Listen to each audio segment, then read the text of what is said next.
The skies above the island are in a frenzy. The air is whipped up, causing the treetops to shake violently. Overhead, a large whirring machine passes, filled with armed men, a white insignia with 3 inward-pointing arrows emblazoned on their uniforms. To them, this is just another mission. To the onlookers below, this is an omen, and it's not the first. It all starts a few days earlier. 2 people living among the indigenous, uncontacted tribe of the Sentinel Islands fall ill. Nobody can figure out what's wrong with them. In the dead of night, their bodies lock up, muscles tense, joints refuse to budge. Even their faces are warped into grim expressions of pain and terror. By morning, the rest of the Sentinelese have found the afflicted pair, and despite their best efforts, there's nothing they can do to treat the sickness. The helicopter descends, its rotors cleaving branches off trees, carving a hole in the natural environment. Steel-toed boots file off the chopper, stomping against a metal ramp as each soldier exits, weapon drawn. To the shock and horror of the Sentinelese, these strangers roll into their home like a storm. They grab the 2 stricken with the strange illness, pulling them back towards the helicopter.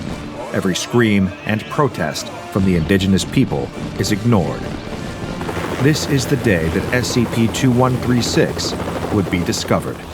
SCP Foundation satellites were tasked with monitoring the Sentinel Islands after aerial surveillance detected an erratic change of behavior among the uncontacted tribe living there. They were tagged for investigation, and an agent was dispatched to the islands to directly observe the Sentinelese. Their mandate was clear: don't interfere with the locals. Even the Foundation should respect their isolation. That all changed when the agent repeatedly missed the scheduled check-ins with Foundation Operational Command. Having lost contact, it quickly became suspected that there was a visual hazard present on the islands, a situation that called for blind ops conditions. Mobile Task Force ETA 10 was dispatched.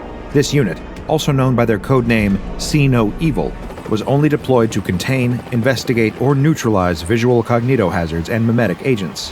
And what they found on the Sentinel Islands was exactly that. As MTF ETA 10 returned from deployment, one Dr. Heidke was assigned to investigate a potential anomaly, given the provisional designation of 2136. It was his first supervisory role, assigned by Foundation Dr. Richards. Working alongside Heidke would be Dr. Fletcher, an astrobiologist, and Dr. Mazur, an expert in biochemistry, as well as a proficient translator. In his observation journal, Dr. Heidke expressed his excitement at reporting his findings, after an initial quarantine of 96 hours. See No Evil had secured 2 subjects during their operation, the pair designated as 1 and 2. They had also gathered tissue samples from a 3rd, deceased individual, whose corpse had been found alongside the pair.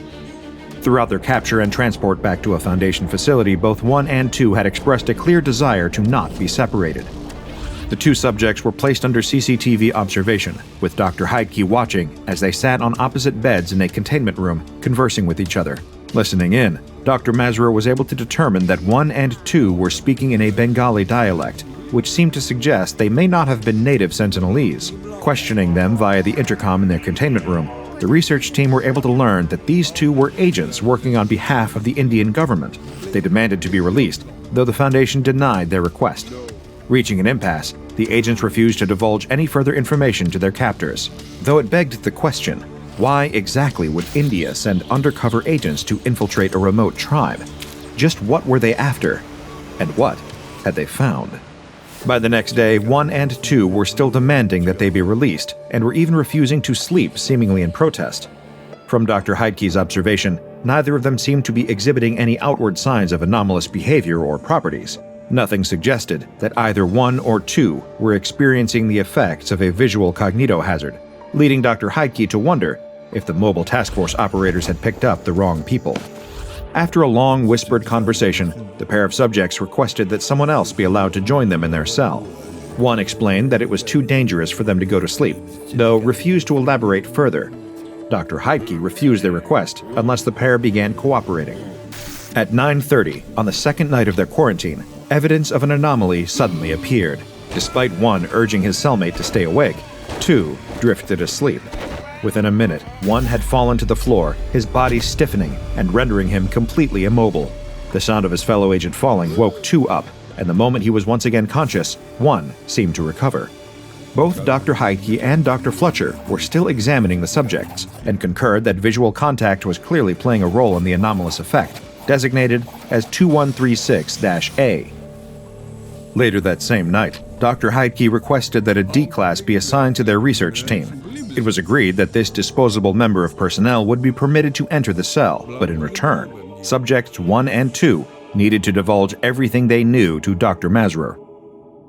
According to their story, an observer working for the Indian government had been watching activity on the Sentinel Islands. Much like the Foundation, they noticed odd behavior among the native Sentinelese. They were keeping themselves in much tighter groups than normal, only ever sleeping in shifts, never letting anyone from the tribe stray off on their own. Even their movements were jerky, uncoordinated, erratic. When the Indian government lost contact with their observer, the 2 agents were sent to retrieve him. 1 and 2 were able to find the man, but he was already dead, although there were no signs of any struggle. When they attempted to leave, the pair were spotted by the Sentinelese and attacked. During their escape, 1 and 2 seemed to contract their anomalous condition, 2136-A. That's when the Foundation's mobile task force caught them. For explaining what had happened to them, the subject's request was granted. The D-class was placed within their cell under the designation of Subject 3.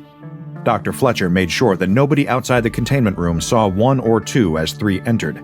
Dr. Heidke even requested the Foundation's Department of Containment to construct an additional exterior door, like an airlock, just in case the cell needed to be opened again. After they were in the room together for 5 minutes, the research team requested that 1 and 2 slowly turn their backs on 3 while keeping each other in view. As they complied, 3 suddenly fell to the ground. Already the anomaly had started to affect him too. 3 was quickly revived when 1 and 2 re-established visual contact, highlighting to Dr. Heidke that not only was the anomaly infectious, but that it seemed to spread through a direct line of sight. He instructed the subjects to sleep in shifts, even electing to have the research team do the same. The last thing the Foundation needed was one of their subjects dying because someone was too sleepy to keep watch. However, both Doctors Heidke and Fletcher didn't get much sleep. The pair stayed up for most of the night discussing the newfound anomaly, debating its infection method and possible point of origin, and all the implications that came with. Dr. Fletcher insisted this anomaly behaved like a virus, though Heidke wasn't convinced there was enough evidence to support this. Eventually, both of them compromised, instead referring to it as a pathogen. As they worked on draft containment measures, describing in detail how the cell housing the 3 infected subjects was to be operated and maintained, Dr. Heidke noticed Dr. Mazur in the reflection of the CCTV monitor. She was napping on a nearby bench. What followed was a long day of testing, with 3 restless subjects on edge after not having had much sleep, and neither had their observers. The trio were unwilling to cooperate until Dr. Heidke told them that testing would help the Foundation find a cure. Over the course of more than 15 hours of tests, Heidke observed a few key details about the anomalous condition. On average, 2136-A took effect within 45 seconds after a subject's line of sight was broken. It seemed that the anomaly wasn't disrupted by reflections or refractions, leading Heidke to request that mirrors be hung in the cell. This would, he hoped, prevent the 3 subjects from ever being out of each other's view. Skin needed to be visible too in order for the anomalous effect not to trigger, leading to the research team requesting the subjects to strip from the waist up. As testing concluded for the day, and the 3 subjects were tasked with hammering hooks to the cell walls to hang up mirrors, nerves seemed to be settling in, worsened by the constant sound of hammering. Dr. Mazur had also made an interesting discovery, one that played on Heidke's mind. She had examined some of the tissue brought back by MTF Edit 10, the samples from the Indian government's dead observer. There were anomalous structures present within the deceased tissue that seemed to suggest the 2136-A effect was the result of some kind of parasite. In the early hours of the following morning, Doctors Heidke and Mazur noticed Subject 2 seemed to be having intense nightmares, twitching and convulsing as he slept. It seemed the infection was gradually degrading his motor functions, even while the other subjects were watching him sleep. Suddenly, Dr. Mazur accidentally spilled coffee on Heidke's draft observation logs, apologizing profusely. It was becoming clear that they'd need a backup research team to take over. The lack of sleep was wearing everyone down, researchers and subjects alike. The day's tests didn't run smoothly either, with both 1 and 2 becoming disruptive, refusing outright to comply with instructions. At one point, 2 began lurching jerkily across the cell, shouting something that Dr. Mazra translated as, "I can't stop. Help." Testing was outright cancelled later that same day, with both 1 and 2 now staggering around the room, causing Subject 3 to become agitated by their behavior. It appeared to be a new stage of infection. 1 and 2 remained aware and conscious of their symptoms, but unable to control themselves. Their erratic movements were entirely involuntary, and alarmed 3. The D-Class demanded that the other 2 stay away from him, though Dr. Heidke empathized with him. He too had been trapped in a small room with 2 other people, and hardly slept. A backup team was scheduled to arrive the next day, though by later that evening, the research team were already feeling their exhaustion weighing on them. Dr. Fletcher appeared so tired he could barely lift a pen. Heidke couldn't even hold cutlery to eat. Inside the cell, Subject 1 and 2 had regained some of their motor functions and stayed mostly sitting still, only ever moving slowly. They had stopped yelling too, only able to speak in a slurred drawl. Subject 3 had crouched in a corner, gripping a hammer from hanging the mirrors the night before. At 11:45 on the night of the 4th day, Dr. Heidke was forced to declare the experiment terminated. All the test subjects were dead. In the night, despite his efforts to stay awake, Subject 3 had started succumbing to exhaustion and falling asleep. When he did, both 1 and 2 suddenly stood bolt upright and advanced towards him, their movements now deliberate, controlled. They were repeating a single word, which, according to Dr. Mazra, translated as, "Look." Startled, 3 awoke, with the hammer still in his hands. The moment he had killed the other 2, the research team realized quickly what was about to happen next. The effect of 2136-A set in. 3's body began locking up, causing him to drop the hammer. Covered in the blood of his cellmates, his chest stopped moving, and he fell to the ground. He suffocated. Yet the room had been full of breathable air, and the worst part was, it wasn't over yet. Dr. Heidke sent Mazra to get help, going against the orders to maintain a 96-hour quarantine.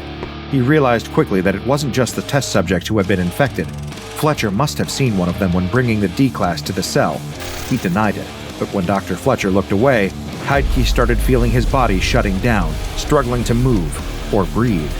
If Fletcher hadn't turned back around, the lead researcher would have died. Dr. Mazra was only able to get as far as the nearby hallway before collapsing, leading both Drs. Heidke and Fletcher out after her. If they could see each other, stay in view, then they were safe. As their symptoms worsened, Heidke struggled to type, his observation journal becoming riddled with misspelling thanks to his hands spasming. It felt like being helplessly stuck in the passenger seat, like someone else, something else, had taken control of his body. Later that morning, not one of the research team had been able to make their way out of the observation chamber. The backup team still weren't due to arrive for hours, and all Heidke could do was keep his gaze away from Fletcher. The other doctor was watching him, but as long as Heidke didn't turn around, Fletcher couldn't move. Then, within 5 minutes, the anomaly would take effect, and they'd both die. That was the plan. Heidke knew that they had to be dead before the backup team arrived. Otherwise, the researchers would just pass the infection on the moment they saw the new team. The spasms had subsided just long enough for Dr. Heidke to leave a warning in his observation journal. He warned the Foundation that the pathogen they discovered was far more complex than anyone had initially thought. Both Heidke and Fletcher had been mumbling gibberish for hours, seemingly unable to string a sentence together, until Dr. Fletcher suddenly spoke. "Look." He repeated the word, staring at Dr. Heidke and shuffling closer. Without thinking, Heidke closed his eyes. He kept typing in his observation journal, hoping and waiting for his fellow researcher to die, knowing he would soon after too. But Fletcher wanted him to look. The final entry of Heidke's observations read, "He wants me to look, but I can't. I can't look. I can't look. I can't look. I can't look. I can't look." So what exactly is SCP-2136? Explained simply, it is an anomalous pathogen. The contagion itself is impossible to visualize, even through the use of an electron microscope. It's been theorized by Foundation researchers and experts in anomalous virology that the pathogen itself might be so small that it is able to trigger an infection at a subatomic level. Some have even hypothesized that individual photons of light are able to carry this anomalous infection as they bounce off human skin, allowing them to be viewed by other people. As these light particles enter the retina of another human, so too does the infection. SCP-2136 is transmitted through sight. If an uninfected person views someone carrying the pathogen, they will contract it as well. Once SCP-2136 reaches a new host, it immediately begins to take control of their body. Once an infected individual is out of the line of sight of another person, likely to also be a host of SCP-2136, they will start exhibiting the first symptoms of the anomalous illness. The pathogen will begin by targeting the infectee's motor neurons, which transmit signals from the body's central nervous system to the muscles in order to perform movement. SCP-2136 causes the muscles to stiffen suddenly and involuntarily once a host is unobserved. This symptom will rapidly increase in severity until the infectee is rendered completely immobile. The only way to reverse this symptom is if an infected person is observed again by another host of SCP-2136. If this occurs during the onset of the initial characteristic symptoms, then the infectee will rapidly regain control of their motor functions and their muscles will operate as they normally would. Without observation, however, the pathogen will continue to disable the motor neurons.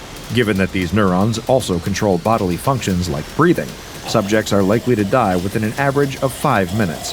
The causes of death that often occur as a result of SCP-2136 infection are typically respiratory failure or circulatory failure.